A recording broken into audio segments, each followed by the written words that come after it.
Gov.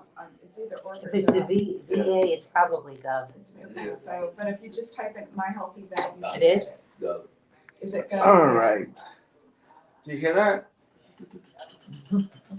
It's a flying car. Are you flying in? The helicopter.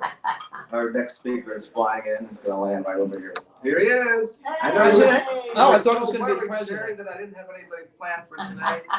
And Kevin, I told him it was a surprise speaker, and he's like on the edge of his seat. So I'll give you this to control that. And Sarah, you could time me for 6 minutes. I think we're all gonna time you for 6 minutes. If you go to Toastmasters.com and you go to the nearest club, you too could be able to do speeches on the fly like that. Of course, if you're a business person, you go to 50 meetings a week. The whole secret is repetitive speaking, and the average speech at a Toastmaster club is 6 minutes long. That's food for thought for how long it takes to get our messages across in just 6 minutes instead of talking for an hour or rambling or something.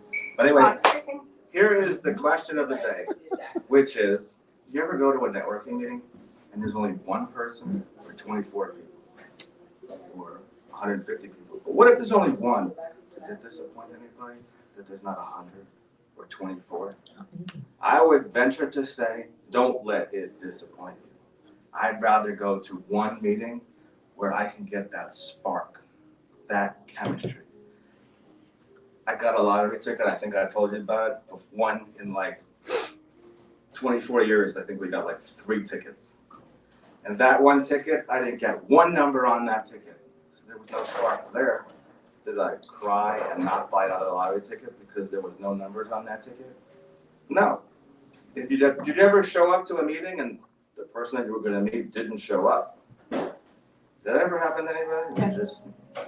Hopefully it wasn't us, but if it wasn't us, hopefully it was a good reason, maybe a medical reason, or maybe sometimes we all get sidetracked, right? Because I was supposed to meet with somebody, and so many things that happened this week, and poof, that appointment went in the air and gone. One day, Paul was really little, not really little, he was in college. And he had these jumper cables in his car. Do you know what jumper cables are? Mm-hmm. Okay, so you guys experienced maybe winter in a cold climate in upstate New York and Rochester, New York, where I went to school, and I kept these yellow jumper cables in the trunk. And I also had the club. Do you remember the club? Yes. Where you prevent people from Steering wheel. stealing your You car, put you it on attach your this steering thing wheel. to your steering wheel, Yeah. you get an extra key to put on your key ring. Now you look like a janitor when you have all these extra keys on your key I ring. remember the club. And I would put that on my steering wheel too. But I used that club and the jumper cables, the yellow jumper cables, to start my Toyota Corolla, which I'm glad that my sister didn't want to drive it anymore because she got into some kind of accident in where we lived in New City, New York, where Sherry also worked and lived at one time in life. And in the winter time, she came down the hill where we lived, and something happened to the car, and I didn't know, and it was brand new and fixed up, and she wouldn't drive it because she had like that PTSD syndrome or something. She gets in that car, so I was going 7 hours to Rochester, and it looked like a new car. I said, oh yes, I don't have to drive this old beat up Buick that was a hand-me-down for my mother, and who else had it? But I was so appreciative to have that car too. So this Toyota Corolla in the winter time, still the starter, something bad happened in the winter, it made it worse, and the battery sometimes, and sometimes Paul would have to take that club, take it apart, and he actually took the starter. I don't know where I learned it from, but maybe one of my friends, Brian from Kansas City, Missouri, who went to school with me in Rochester, he told me if I whack the starter, it could get the car started. So I felt like a mechanic because every time someone's car is started in the wintertime, I'd use the club and the jumper cables to help get people's cars started. I made people. You think it'd be good for networking? Not down here in Florida, obviously, with that method. Well, it still works literally, down here. in the middle of the highway, it stopped or something happened. Or I was about to get in the car and poof, the car didn't start. I took the club out, opened the trunk. When the thing's open, you look like a mechanic and you look like you know what you're doing. And your head's in there. And I took the starter and whacked the starter, attached the battery, and it started. I know I was getting excited because this started and this charge and this this energy got a spark into my car, and it was alive, and it could run again. But all you need in a networking meeting to get my point across here, to make a long story longer, I love that, to make a long story longer. You should ask me about the joke, the White Mountain Frog. That's great. Because it's this long joke that you tell for like a half hour, and then tell the punchline at the end. You drive over, you tell them 1, 2 little words at the end, and they want to hit you for telling you this long joke. So if one person comes to your meetings, that could be your spark. If 150, I mean, it's great that every Wednesday there's a Shan meeting and 150 people probably come to it. There's an expo at the Dakota meeting off of today at 4 o'clock, but I can't go because some of you know where I might be. Sherry, you had this happen to you a couple of weeks ago, so it's my medical time period. So can't wait to get that done, but I can't go to this networking meeting. But if you're not doing anything, there's 150 people supposed to go to that meeting. Are you gonna get a spark? You can go to 150 people and have 0 sparks. Matter of fact, I know Ira and Sarah and I went to a meeting down with 100 plus 200 healthcare workers, and there could be a no spark, and there's like no sparks. There's like 2 or 3 maybe sparks in that meeting. But all you need is just one little spark. Sometimes you go to a meeting and you just don't relate with anybody.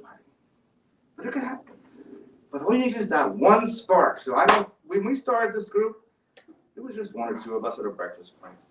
So if you want to start your own group, and we'll keep promoting, same thing like Sherry and do, that's my inspiration today is whether it's one person that comes here or all of us here, that's what matters, not whoever's out in the hallway. So what's my advice? Can't wait to see you come next Wednesday. I can't wait to see if we could fit in a one-on-one in between our time schedules. And thank you for coming the shortest distance as well. Do I get 30 seconds to wrap up? Time's up completely. Yeah. Okay. Your 30 seconds came and went. That's all 3 I minutes That's ago. all I need. Thank you for allowing me that time, although I shouldn't have to thank you. Like they say in Toastmasters, don't thank your audience, they should be thanking you. So I have Thank one question. So Sarah never has to worry about starting her car. Yes, if we go up to the winter for sure, because I still have that club 30 years later. All right, In with the the jumper garage. cables. I don't have the You can, the snow shovel, probably. If your car is not a hybrid, then you would need, you might still need the jumper cables down here in Florida. If it's a hybrid, I wouldn't use the jumper cables unless you really know how to do it. Right. That's what somebody told me. Yeah. You're talking about the New Hempstead Road? No, but Concord Drive though. She drove down Concord Drive, which went to Main Street, which is where the New City Library was in Rockland County. Oh, And it's a long, But there's the other steep one. hill. There's the other But one. New that's Hempstead right by- also is very steep by, too. yeah, by where the Otter County is. Mhm. And that hill, it used to scare me to come down that hill when there was snow and ice. Bradley's is right in front of Concord. Yes. And there was a guardrail coming down this where we lived. And if you went down the hill and you caught ice, you were like, you're gonna go into You're gonna go right Bradley's into the guardrail. and into the guardrail, down a little slope, into Bradley's, which I don't think is there anymore. There's no Bradley's, I don't think. I don't know if it's Bradley's, it may be someplace else, Yeah. but I'm sure the shop Probably a Walmart. could be. Who knows? Have them back. I have a question. Oh, I have a question about networking or something. No, about your presentation, Okay. whatever. What the hell happened to the Did you presentation? stop your camera? No, I'm Q&A. I'm allowing him time Okay. to get on there. My question is, if you go to a meeting, and let's say in the worst case scenario, it'll be nobody shows, but let's say one person shows. When you look at that person, how many people do you think you're connecting with, or you're starting a connection with? Right, and that is a powerful question because that brings me to this really great book that Joe Girard, a famous used car salesman, and what did he say? He said every single person is worth the rule of 250, and it could be more, but everybody's worth. And why 250? Because how many people would you invite to your typical wedding? Well, that's an How do interesting you thought. 45, we already made the list for the summer. Small family That's the interesting thing, because we always or stingy. talk about that.